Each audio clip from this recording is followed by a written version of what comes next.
First, I wanted to thank the National Parking Association for making this free webinar happen.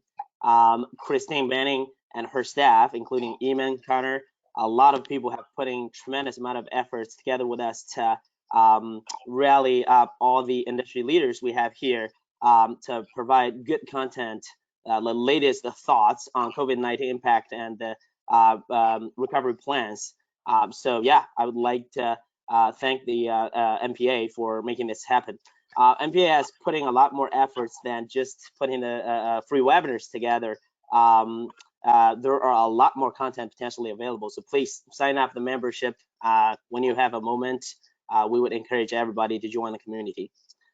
Now, with that being said, I would like to thank all the panelists for joining us. Today, we're fortunate, very fortunate, to have a world-class panelist. We have Dan Roarty, the president and COO of Arrive, one of the country's largest mobility and online parking platform. We have Roamy, Valera, the CEO of PaybyPhone, one of the country's largest mobile payment solution for the parking industry. And we have Rick West, CEO of Millennium Garages and West FSI. Rick manages America's largest underground parking infrastructure.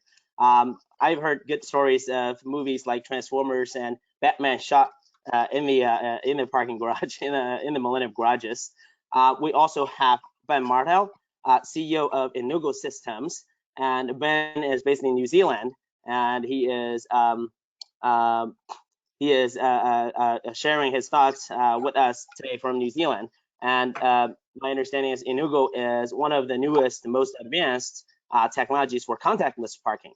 So again, we have a really great world-class panel today, and I would like to let everybody introduce themselves to share with us about their background. And today we really have two big sections. One, we will have a panel discussion with all the panelists. Once after that, we will open the floor to all the audience, free questions for all the panelists or anyone you would like to ask questions from. So with that being said, I'll hand it off to Dan. Please introduce your company, yourself. Just give us a little color on, who you are, what do you do, and so on. Sure. First of all, thank you, NPA, as well, for promoting and organizing this session. Really great partnership with the NPA, and thank you, Wen. Gave me a good reason to put on pants today and put on a collared shirt, so that was good. Really appreciate it. So I'm Dan. I'm the president and COO of Arrive. You may know Arrive through some of our consumer brands, Parkways and Best Parking. We also use our technology to power brands like Amazon and Ticketmaster and automakers like GM and so forth. So really happy to be here. Happy to contribute thoughts as we dive into today. Yesterday was actually my third anniversary in the parking industry. So I've learned a ton from a lot of the colleagues on this panel, as well as in the industry. So really happy to be here. Thanks. And Roamy, please. Thank you, Gwen. Thank you for hosting for this event, and for to the panelists for the time invested. Roamy Valera, I am with PaybyPhone, CEO of North America, and we are in one of the largest global payment technologies in the parking industry. Happy to be here and looking forward to the session. And Rick, please. Hi, Rick West. So I've been in the parking industry for over 35 years. Like most everyone started out in operations, but I've also co-founded an airport parking company, which was sold. Been in the C-suite at several companies, including Central Parking. And today, as Gwen already said, I'm the CEO of the Millennium Garages. It's they're underground garages underneath all the parks in downtown Chicago. So you've probably driven by them, and you've probably never seen them.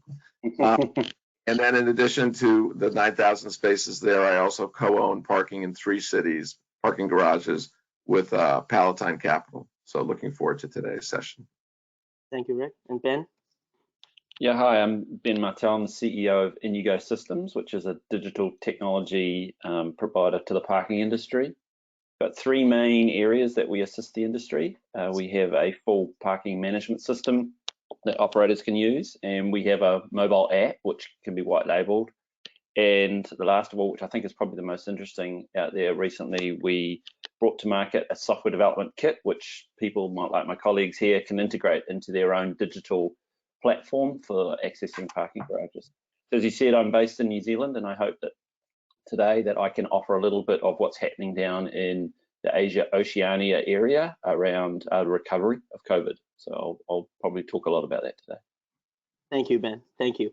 So before we jump into the detailed session, we all know that COVID-19 happened. We'll share quickly from a data standpoint what we're seeing on the market. I'll share my screen quickly. And in the panel discussion, we'll really let our panelists focus on three areas, one after another. One, we'll ask for everybody's opinion on the forecasts, short-term, long-term. And then we'll ask everybody about their thoughts on the replanning recovery. And then the role of technology data that could play throughout this recovery. And we'll ask for everybody's recommendation to the peers in the industry. Before that, let's take a quick look from a data standpoint. Let's see what is the industry looking like right now from a number standpoint.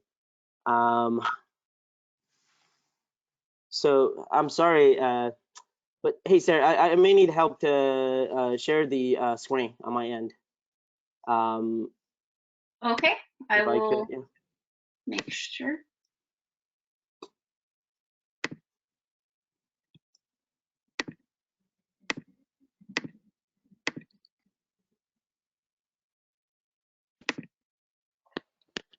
Sorry, just figuring out the video call technology. Now? Wonderful. Awesome. Not this one. Please see if. Okay, cool. So as we can all see, at Smarking, we're empowering about more than 2,000 parking sites across North America. And lately, we've been publishing high-level insights on daily basis, what we're seeing from across the market.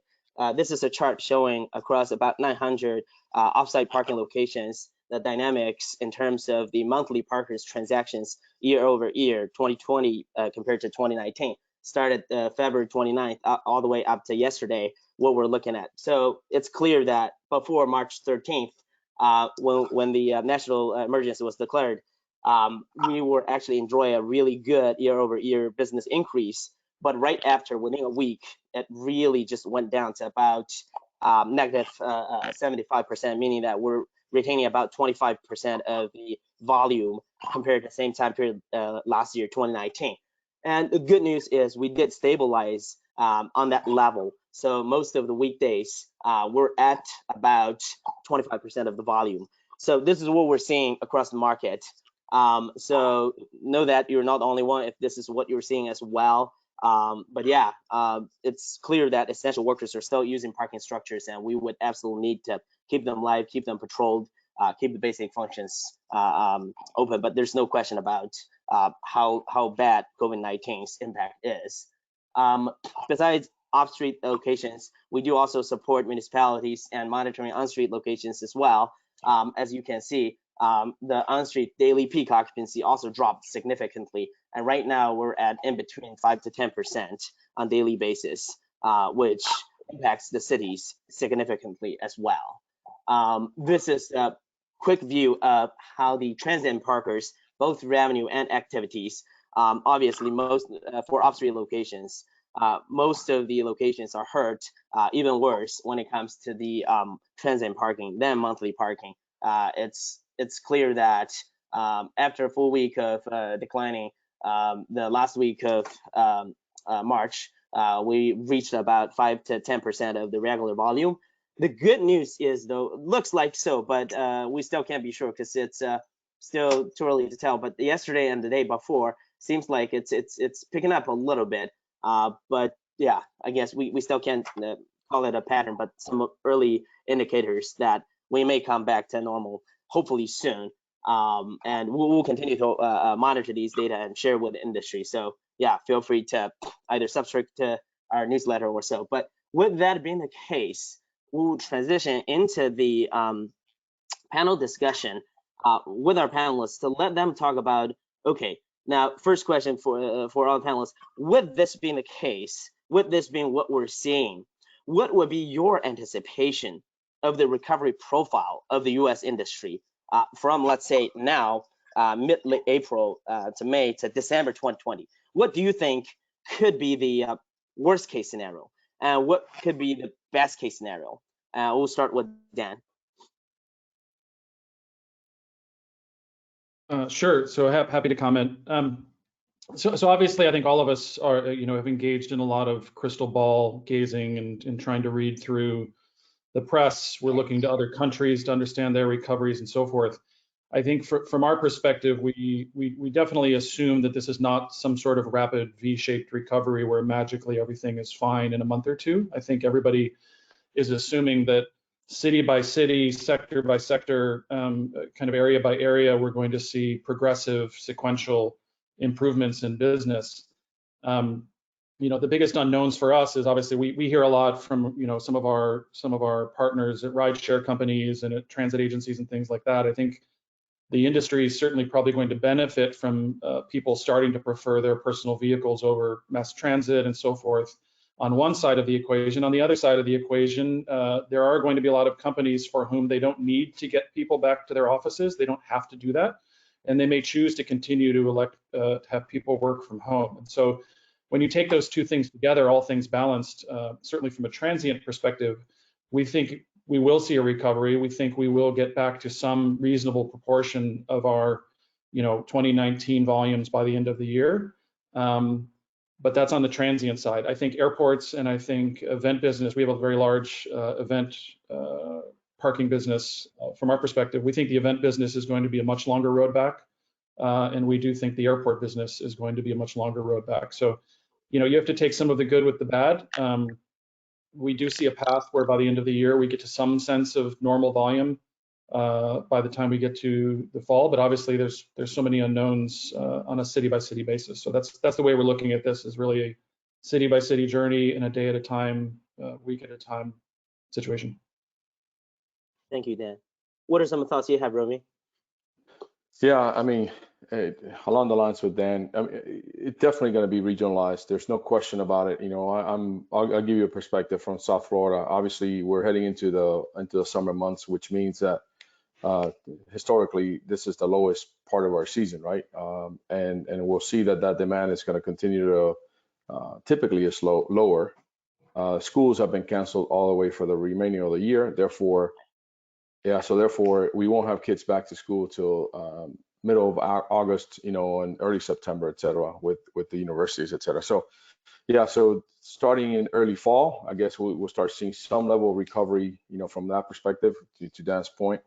Unfortunately, the unknown in this short-term recovery is really the longer-term recovery is, this is not, this was not caused by the economy. This is caused by a pandemic, right? So there's a bit of the unknown and the fear that continues to exist from a vulnerable population, and how are consumers going to react to going back out and transacting business in the old way, and that's going to change. And then how is that going to impact us?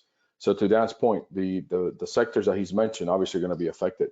How are restaurants going to react? I mean, are we going to be sitting 6 feet away from each other when we go back to a restaurant? And how does that impact the demand of that restaurant, right? How does that impact that valet parking? How does it impact the longer stay parking? So there's still a bit of those unknown as to how is the population, how is the consumer going to react to the different, to the new normal, at least into the foreseeable future, which again, fall, winter comes around and we're back into the middle of flu season, and again to what can be perceived or anticipated as the second wave of this eventuality, which yet we don't know, and that still continues to be the unknown. Thank you, Roamy. What do you think, Rick? What can be the worst? What can be the best? Yeah, just to give you, kind of focusing on the Millennium, and our forecast for the Millennium is essentially we looked at April and May as being the same, because we viewed that if the government doesn't extend the shelter at home until the end of the month, people's behavior and companies' policies are still going to effectively be the same thing. We looked at, essentially supported by your data, when 25% of monthly revenue for April and May each month. And originally we were saying 5% of transient, but our actual data that we're seeing is we're 12% of transient. So then, now we're also forecasting June at only 30% of monthly. One reason, and 15% of transit on the monthly, we've set a policy that if you paid for parking, such as through WageWorks, where it just comes auto pay, that we will give you credits. So we kind of are smoothing it out in our budgeting and our forecasting a little bit there. We're then, once we hit July, we're then kind of cadencing monthly up 10% a month until we hit December, which will be at 80%. And so we think the rest will be recovery next year. And then on transient, really up to 75%. I think some of the things that have been said, specifically, I think 9/11 told us that it took the airline industry 3 years to really recover. And this is a deeper problem for the airline industry than 9/11 was. So I definitely think that's a multi-year. I think, commuter, event, and tourism, things that have to do with groups, that's going to be more, that's just going to be different. I don't know what that timeline is going to be. We're taking a conservative enough timeline because we're looking at this from a liquidity standpoint. We have to have enough liquidity to be servicing our debt, and we'd rather be more conservative because we don't know what's going to happen, to make sure that as we talk to banks and others, they have to look at our forecast too and have confidence in it. So you gotta manage everything in that regard. I think hotel and hotel valet in particular, I don't know what's going to happen there, because no matter what we do as an industry to try and let customers know we're sanitizing your car when we take it from you and we give it back to you, there's going to be behavior changes, and it'll be a little bit unknown. And when we talk about planning, there's a couple things I'll mention tied to those behavior changes. Thanks. Thank you, Rick. So Ben, what are the things you were seeing and you were thinking in terms of anticipation? Because you were seeing a broader, not just here in North America, but even in more international markets. Yeah, but I think the first comment to make is that most of Asia is probably about 3 weeks ahead in terms of the recovery process, in terms of flattening the curve, as everybody's been saying. The thing that we've seen in terms of data numbers is not a slow curve that progresses up. It goes in steps, and it talks a bit to what Dan was talking about, which is where governments are allowing certain sectors back to the workforce, which means you get a step change in your graph as opposed to a slow rise. If you stop and think about it, governments are first of all looking at the things that have the highest economic impact but have the lowest risk in terms of transmission of the virus. So if you think about that, first of all, things they're letting back are agriculture and manufacturing, which aren't a big factor on parking, unfortunately. And then, of course, you go to the medium economic with the medium risk. And then the last one, of course, is the lowest economic impact with the highest risk, which is things like Rick suggested, like restaurants and those sorts of things. So people should expect, I think, the tail in the steps to be with the fastest incline towards normality again. Worst case scenario, I hate to be a doomsayer, but it's possible that you could get a second wave and everybody's back to where we were before. Best case scenario, we're all at the game again in December, late December, and we're all, watching normality. What is happening, of course, in most places is that the government is going to ban most things for a certain period of time. So, yep, not a slow incline, more a stepped value that we're seeing, but it is going up. That's really good to hear. Wow, so it sounds like, on one hand, there's an echo. So it sounds like there would be, to a certain extent, uncertainty. As Roamy said, the schools are all closed and so on. But then, obviously, a quantitative model could help. Rick mentioned how they are seeing Millennium garages in terms of getting into the summer, toward the end of the year, 75%, 80%, and so on. And we got some insights from Dan that it may not be just all open for all. Maybe the transient, maybe the workers come back first, the monthlies, the transient get started, the events and airports follows later. and glad to hear from Ben that there's silver lining, that once it's the COVID-19 thing is suppressed in certain markets, it could be a step function that it could come back even faster than our conservative models. That's encouraging. Now, with that being the case, what would you say, obviously for all the panelists shortly, that is kind of sort of anticipation of, let's say, look at 2020 throughout the year, what kind of anticipation should we have in terms of potential revenue loss or so compared to 2019? Is that 10% loss, 30% loss, 40% loss? And following that, let's say beyond the COVID-19, post-COVID-19 world, what are the behavior changes you would anticipate from consumers all around? And I understand some of the panelists touched on that already, but yeah, this time we'll start with Ben. What are some of the thoughts you have on that in terms of throughout the year? What would you say is kind of quantitative impact from a business standpoint, and longer term, what do you say consumer behaviors would be like? Okay, so my headline number is overall 60% of revenue of where we were for this time last year by the time we get to December. I mean, I agree with Rick.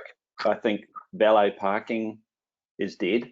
If you think about its popularity in the US, you're talking mostly in the East Coast and Northeast, which of course has been one of the hardest hit areas. So in New Zealand, and actually it's true in Australia and Singapore, places like that, we've seen these different dates that have been announced from the government, and they affect a revenue stream that is not as you would predict. So for instance, people are getting choices about where they're going to go. Garages that would normally be under 100% occupancy are not going to have 100% occupancy. So people are going to pick and choose between where they want to go back. So I think there needs to be some changes around how we go about approaching, and pricing is one of them. You know, how do we become more attractive, where we could have just stuck a rate board out the front and just to let people choose based upon the rate board. We're going to have to be a bit more intelligent about how we market to people about getting them back into the facilities.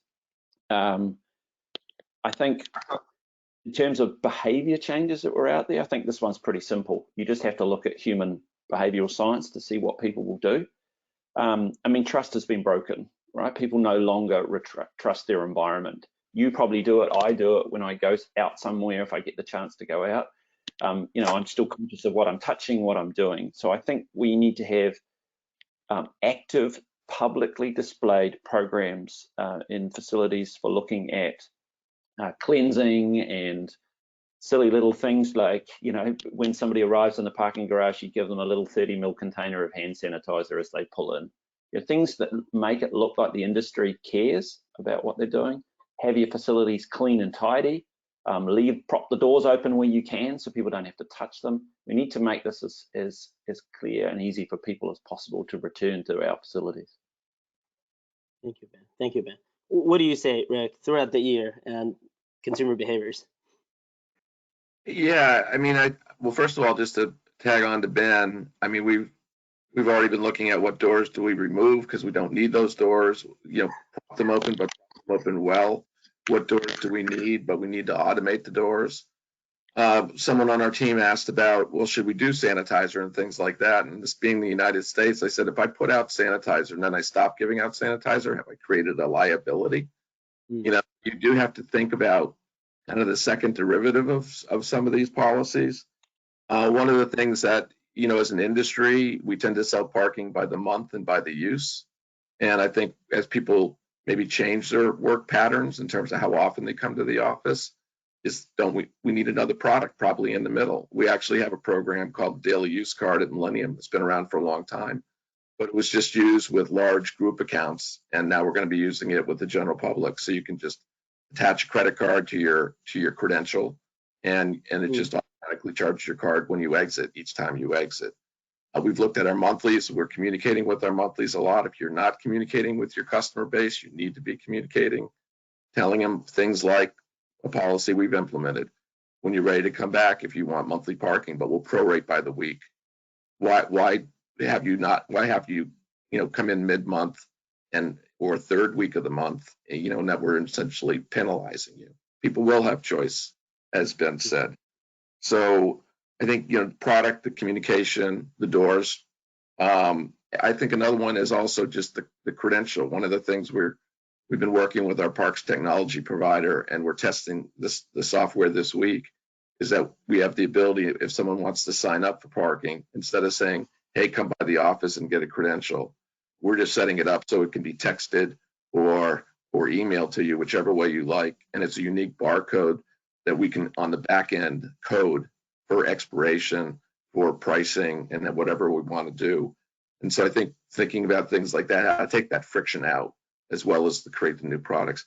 And then the last thing, besides thinking about our own locations, talking to someone within the last few days, they said in one of the big office buildings, they're talking about actually giving people times when they can get on the elevator. So in other words, they're going to stagger when people come into work because they need to stagger when the elevator is being used, and they're going to really control that. So if you have an early bird program, is that early bird program and your in-buy parameters actually going to work in an environment that potentially the work schedules are changing and things like that? So those are some thoughts. Got it. So there will be drastic changes in terms of how consumers behavior, what they would anticipate. What is your high level estimation of the net 2020 revenue standpoint? Do you think it'll be a net loss of how much, or you think we'll catch up, or what is that number for you?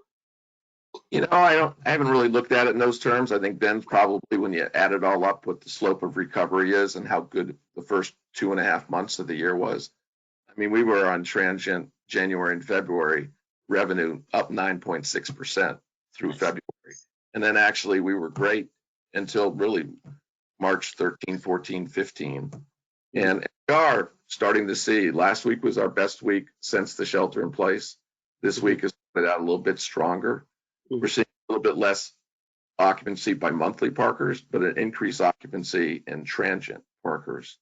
Like one of the things we did, and we did it in partnership with the parking operator and others, is we put out a press release several weeks ago, just making sure people knew we were open, because once again, we're underground, and that we were parking 1,000 essential workers a day. But we've seen that mix go down a little bit on monthly parking, physical occupancy, but it's increasing in transient side. So I think communication with the general public, don't take things for granted. People aren't in the city. They don't know you're open. So you got to communicate with people in a lot of ways. Thank you. Thank you. Roamy, what's your view?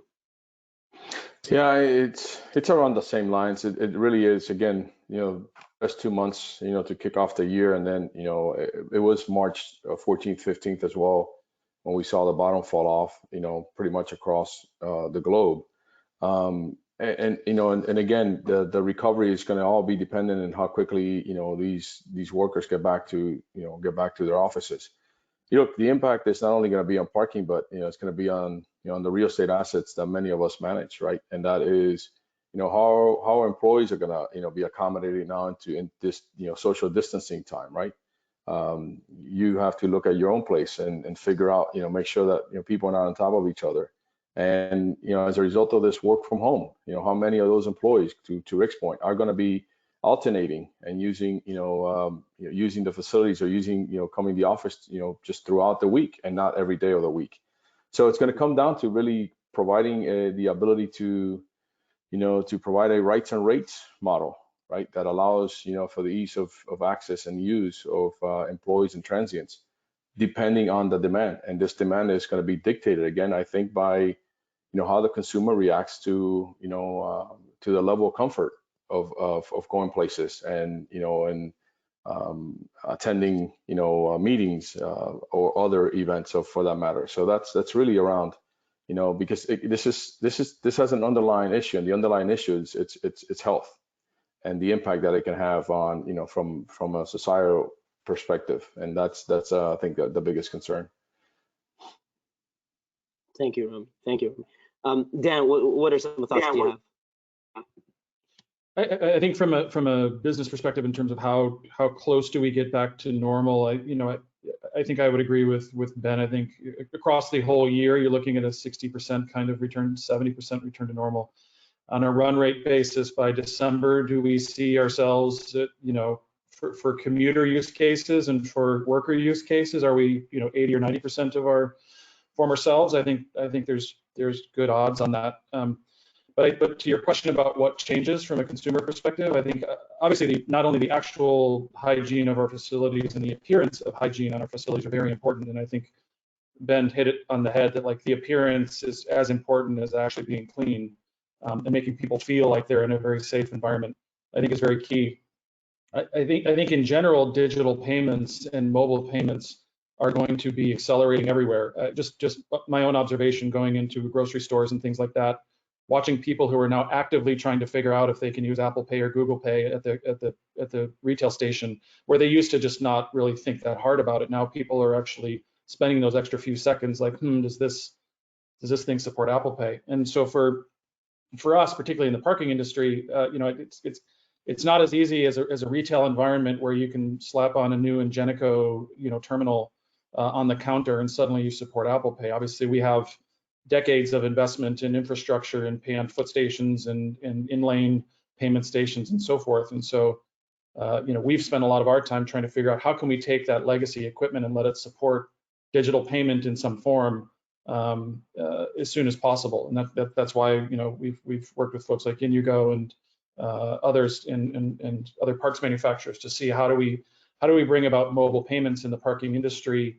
that work in a world where there's 40 different parking point of sale systems, there's tens of thousands of lanes outfitted with equipment that some of it's new and some of it's 30 years old, and how do we move faster in that regard? So I think digital payments in general will be a big push, and I think the sooner our industry can get to some standards and some momentum in supporting truly contactless payments, I think that'll be a big benefit for us, because doors are one thing, but just the act of pulling a ticket, pushing a card, tapping screens, all of those sorts of things, I think will give people pause. I actually had to go into the office a week ago to actually get a chair for my home office because I didn't have one, and I consciously parked in a surface lot because I didn't want to ride the elevator and touch a bunch of things in my normal parking garage. And I think to your point to Ben's point about choice, I think people will start to think about those little things that will shift behavior, like, this is a surface lot, or I prefer this self-park over the valet, or I prefer this lot because I know I can get in and out without touching a bunch of things. Those will start to enter people's psyche, and absent some sort of miracle cure or some sort of massive shift on the health side of the things, I think this will be with us for a while. I see. Thank you, Dan. So really, it sounds like from what we're anticipating, consumer behaviors, without a doubt, it's going to change.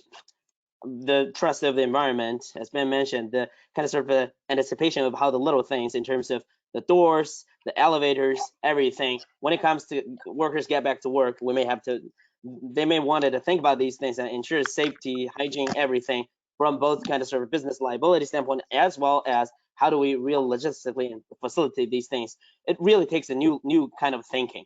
All the potential solutions out there that will enable consumers not have to worry about touch things and so on, and keep that social distancing are going to be the important things to keep in mind. And sounds like from a business standpoint, we may have a year where we just have to bear certain loss from kind of sort of 40, even 50%, kind of sort of got to have that anticipation. That is kind of sort of a new reality that we're getting into. Now we're getting into the second part of the discussion in terms of I'm combining the recovery thinking as well as the technology's role here, that with this anticipation of drastic change of consumer behaviors as well as potential loss, a significant loss of this year, how do we beat that worst case scenario by staying ahead of the curve, by thinking ahead, by leveraging technology solutions and data and everything to beat that forecast, to beat that worst case scenario? How do we stay ahead of the curve? So the first question here in this section is, with all of these unknowns, what are some of the thoughts the panelists have when it comes to what we can learn from the past, different but similar crisis like this, and what are some of the thoughts you have for landlords, for operators, municipalities to stay ahead? What kind of a role does technology and data play in these things? And we'll start with Roamy this time. Yeah, it's a great question, and obviously to me, being in the space that we're in, it's clear that technology is going to play a significant role, and we've seen it. I've seen my own behavior change. To Dan's point, going into a grocery store, and literally the first thing is asking Apple Pay, right? Because that's become my new form of payment. So it's clear that we're going to see consumers asking for the touchless, cashless, and to further reduce the friction that can continue to exist.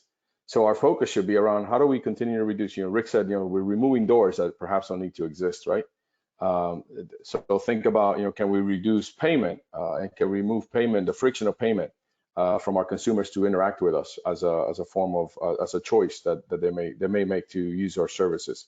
From a standpoint of having, we've never seen a recovery from a health pandemic, and again, it's going to come back. I think we've all said it's going to come back from the perspective of the consumer and the trust the consumer has in the services that they're going to acquire, and how they go about that, how they feel about that. Do they feel safe? Do they feel that they can congregate within reasonable distance and interact with you as as someone who's going to provide a service.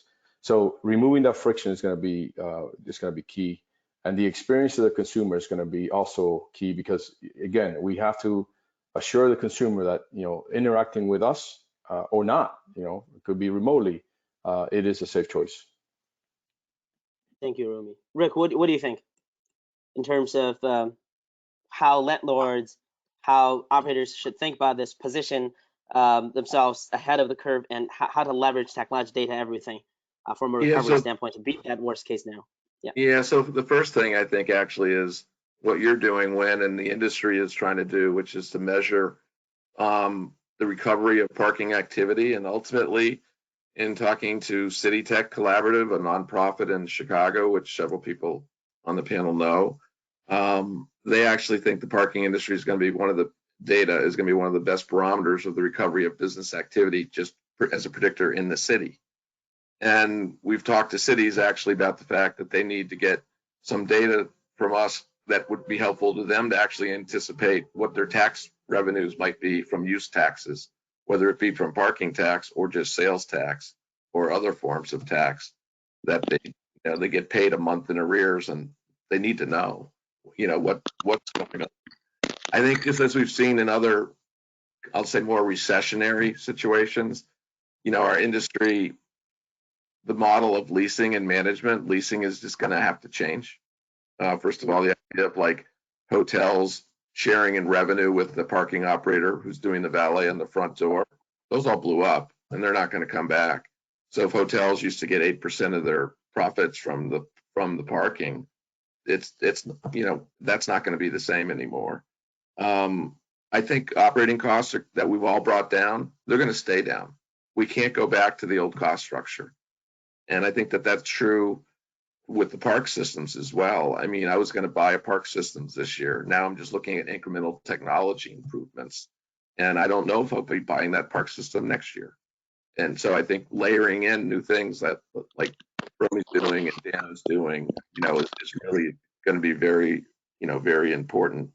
So I think that, the technology and data, like I said, what we're already doing with the frictionless programmable barcodes that we can do in an automated fashion, and getting to really know each one of our customers and have a connectivity. We still have too many people that we park this many cars, but we don't know who they are. And I think, one of the data points I'll say from Millennium is before COVID, 35% of all of our transient car volume was already pre-sold. So we're getting no customers that way.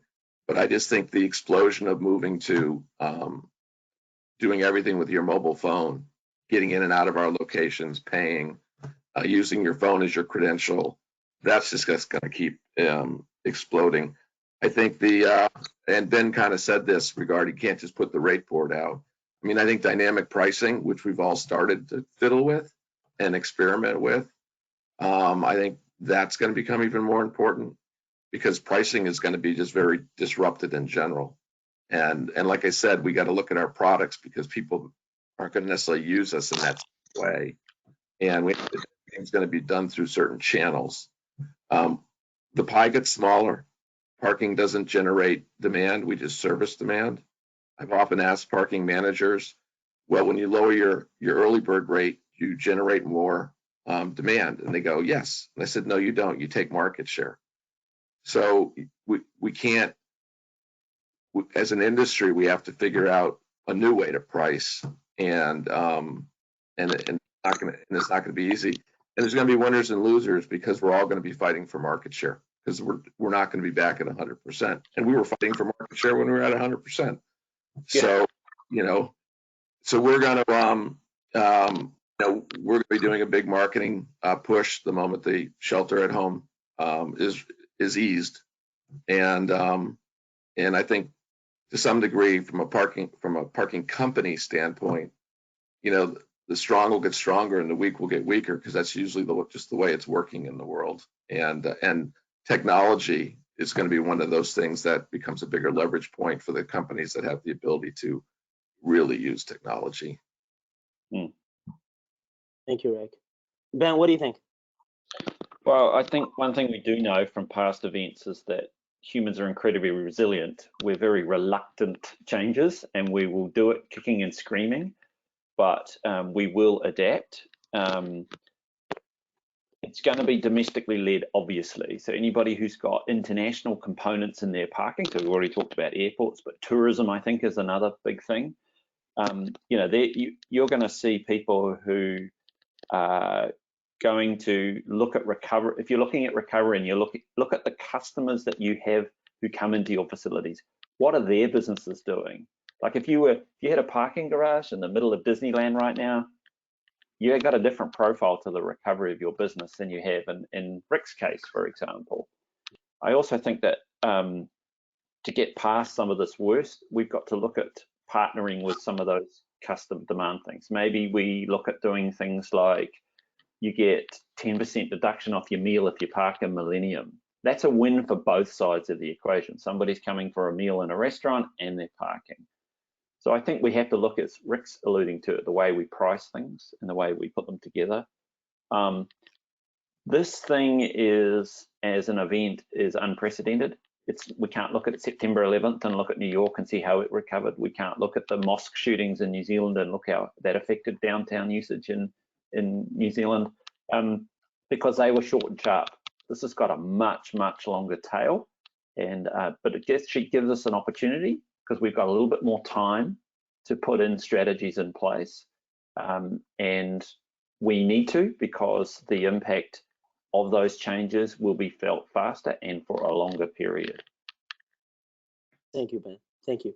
Dan, what are some of your thoughts on this one? I think Ben and Rick and Roamy, I think all started to touch on this, is this idea that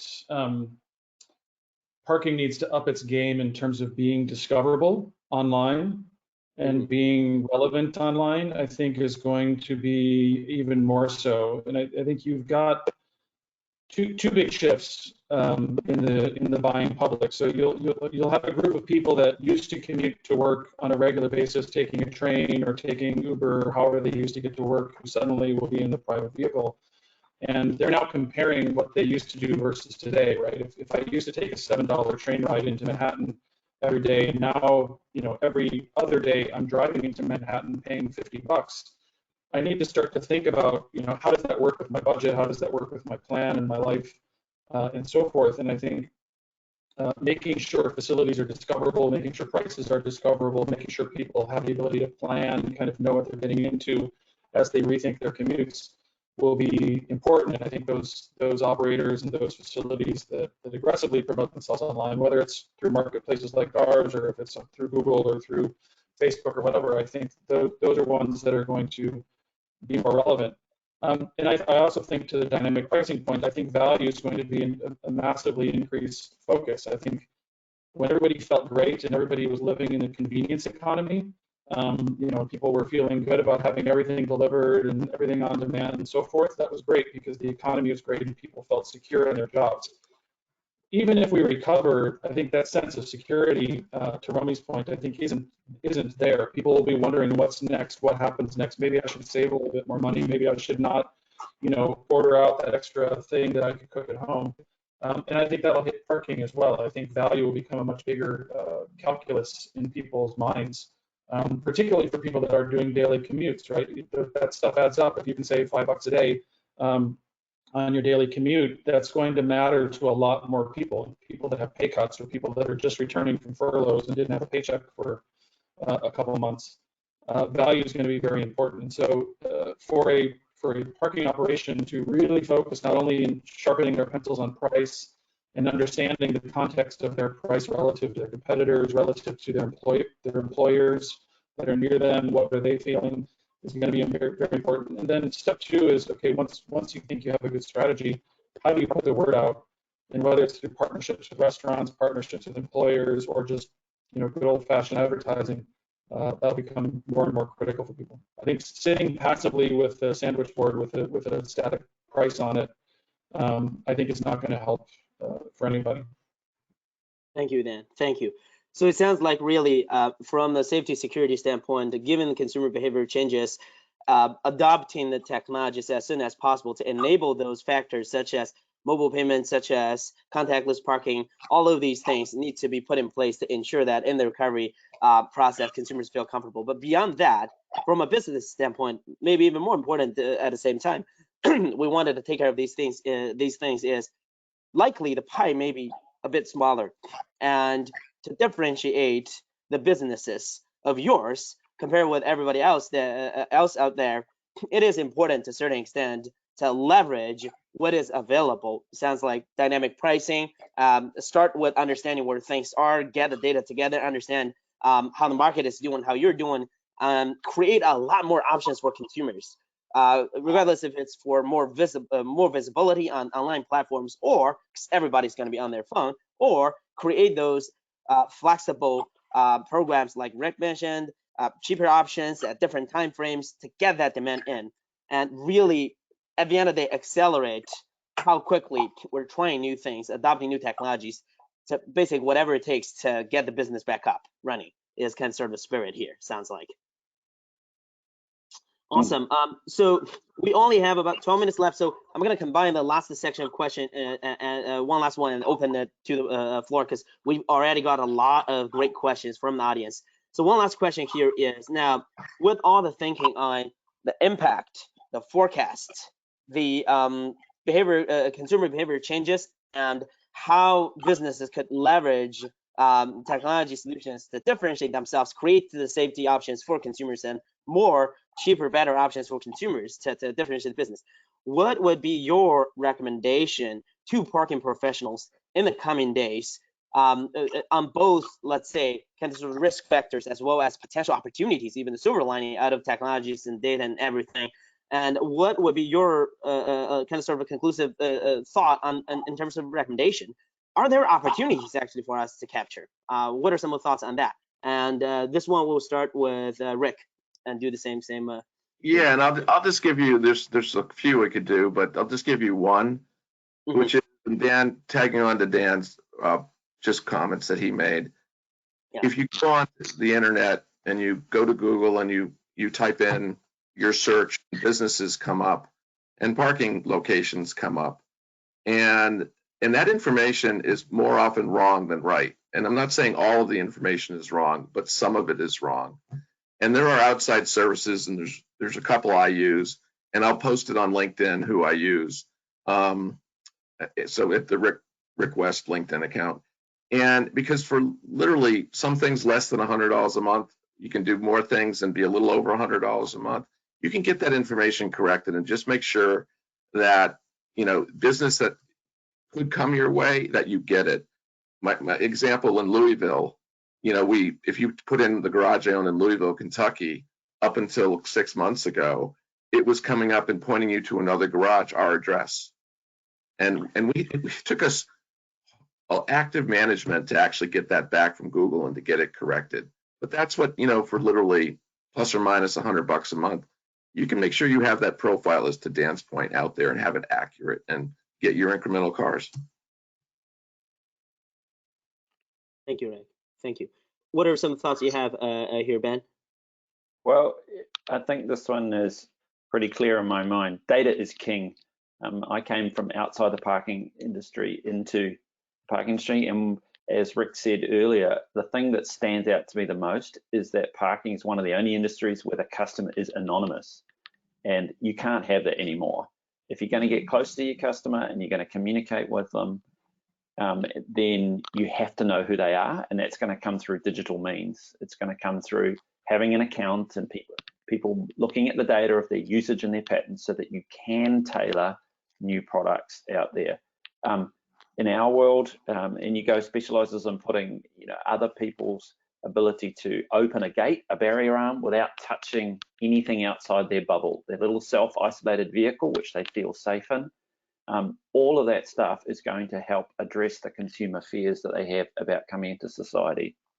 I just wanted to touch on one anecdotal thing that I saw. One of the countries in my area put on a public television advertisement, which was talking about ways that you transmit COVID. You cough into your hand, you touch the doorknob. And one of the screenshots they had was a person pulling into a parking garage, lowering their window, putting their hand out to push the ticket button.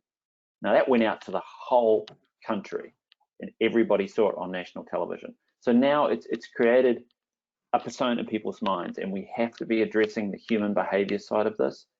Data is the only way that we can do that at scale. The parking industry does not have enough data that is shared amongst everybody, so everybody gets to see the trends and everybody gets to see the behaviors. And people like the NPA, who've been a wonderful sponsor of this, are organisations that can come and say, okay, for the good of the industry, we just need your headline numbers. We'll anonymise it. We'll make it so that we can actually see things that are happening. You can't fix what you don't measure. Thank you, Ben. What are some thoughts you have, Dan, here as recommendations to the peers? I think for me, it starts. I agree with data. I agree with all of that. I think it also starts with an assessment of your portfolio, right? I think for example, I referenced surface lots before. It's very easy to support digital payments in a surface lot. There's many solutions. We have solutions. Roamy's team has solutions. There's many solutions to support digital payments in surface lots. And then as you start to get into gated scenarios, valet scenarios, and so forth, it starts to get more complicated. But there are solutions out there, and I think if I were running a portfolio, stepping back and saying, okay, what's my strategy, site by site, working in concert with asset owners and with landowners, what is the path to digitizing? What is the path to upgrading? What is the path to making sure these facilities support safe, contactless interactions? For me, would be step one. And as part of that, you're effectively doing an inventory of your assets anyway, and you should then make sure, to Rick's point, that if you have a facility that's totally contactless, you should be marketing that. You should be putting that in the notes in all of your online listings, and you should be making sure that that's clear to people. If you have control over the photos of your facility on Google listings, update them to include information like this, like say, hey, this is a contactless facility. It's really important that you tend to that, because as I said before, people are going to start seeking this out. They're going to start thinking, I have to go to this business meeting, but I'd certainly rather not touch a bunch of things. How can I reduce my risk? Well, hey, there's a convenient surface lot nearby, or there's a touchless, beautiful garage nearby, or these valet stands, adopt certain standards that are known to be clean. Let's focus on that. So I think it starts with an assessment, and I think you will find solutions. And to Rick's point, I think everybody in this panel will certainly help anybody that asks connect with solutions, whether it's folks like Ben who can help on the digital payment side, or those of us that have payment apps or whatever. Thank you, Dan. Thank you. Roamy, what are some of your thoughts and recommendations to the peers in the industry? My recommendation is one that not many of us thought about, I guess, 2 months ago. I mean, I did not think that we'll have 100% of our workforce, be working from home. So a resiliency plan that deals with the fact that, you're going to have to refocus the business a bit. And to Rick's point, we're not going to be the same. These are some of the cost assumptions that we had assumed in the past are not going to remain in our business.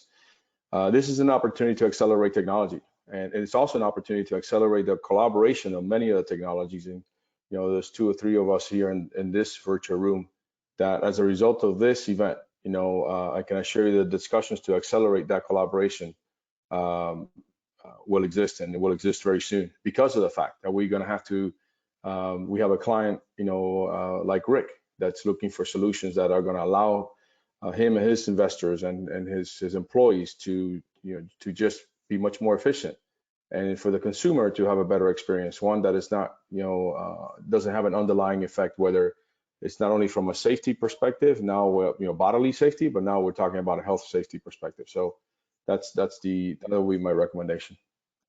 Thank you, Roamy. So it's really that we anticipate consumer behaviors to change it from both an expectation on safety, security, as well as better, cheaper, more visible options. And then from a parking professional standpoint, get onto understanding where things are, get your data together, measure it, and then start managing it, get the visibility out there online, leverage solutions to enable those contactless parking, frictionless parking, accelerate the adoption of the technologies, try things out, and then see if it'll work, is really what we're all thinking and seeing here. So this is fantastic. All panelists, thank you all very much. And we still have 3 minutes, so we'll take advantage of this, and then feed in some of the audience questions. So question from Chester McNulty and Barry Cullis, both about, do you anticipate a dramatic change in public transportation use? Have you built changes into your monthly trends and forecasts regarding that? What is the demand on the public transportation versus parking when it comes to that perspective? Anyone, please. Hey, Wen, this is Rick. I'll take it. Just at New York, I think the subway is below 10% of their typical volume, and in the commuter rail in Chicago, the metro is off 97%. So, how much? And the other thing about Chicago, 2/3 of the people commuting to the downtown area commute by car historically, 1/3 by mass transit. So that's the size, that's the depth of the opportunity. How much is going to shift over? How long is it going to last? We'll see. But that's the size of the opportunity. Thank you, Rick. Any other thoughts, panelists? Anyone? Any other thoughts, panelists? Anyone? Yeah, I'd pile on just, and I don't think it's just transit. I think we have friends in the rideshare business as well, and they've seen a massive hit to their businesses. Any form of shared mobility. There's articles talking about how all the bikes and scooter revolution and so forth is taking a hit as well. So I think we will see a period where there will be a lot of people who will avoid shared forms of transit, no matter what the form. To Rick's point, though, how long does that window last, and what are the mitigants to that over time? The reality is, in cities like Manhattan, people can't get to work unless they take trains. They either don't have cars, or they just can't afford to sit in traffic or pay $15 for a bridge. So, public transit's certainly not dead. I think it'll come back. The question is how quickly, and in the meantime, can we serve those customers effectively and serve them well? And hopefully we can, and that hopefully it helps soften the blow for parking for the next. Thank you, Dan. Anyone else? Yeah, I was just going to make the comment that obviously one of the things that is a benefit of this whole thing is that the roads are empty. So a lot of people who, like essential workers, are actually driving in that would normally not have driven, because they can get there. And right now, a lot of parking facilities have just got their gates up and saying, come and park for free, as a social conscience thing. That will obviously take a slow decay as traffic comes back onto the roads over time. But, those people are always going to want, they're going to trade the cost value curve, as Dan took earlier. Right now, they just feel safer driving. They love their bubble inside their car. They don't have to open the windows. They don't have to do anything. And we did a little anecdotal survey here which said, why are you driving when you normally wouldn't be? And the answer was, because I can, because it's easier, and I trust my car. I don't trust the bus. I don't trust the train. Awesome. Thank you, Ben. Any other thoughts? I know that we're already at 11 o'clock, so respect everyone's time. We did get a lot of questions. What we will make sure is we'll circulate all the questions to all the panelists, ask them to provide answers, and we'll send out a recap to everyone who registered for the webinar to make sure that it's all covered. Again, thanks everyone for joining us today. Thank you all panelists for making time for us and sharing your insights. And thanks to MPA again for making this happen. If there's any other additional questions for the panelists for MPA, please feel free to reach out to community@smarking.com, and we'll make sure to relay the conversations. And in the recap, we'll share the contact information per panelist's preference as well. Again, thanks to everyone. Excited about the potential opportunities in recovery and leverage technologies. Please stay safe and stay in touch. Thanks. Thank you. Bye-bye. Thanks all. See you later.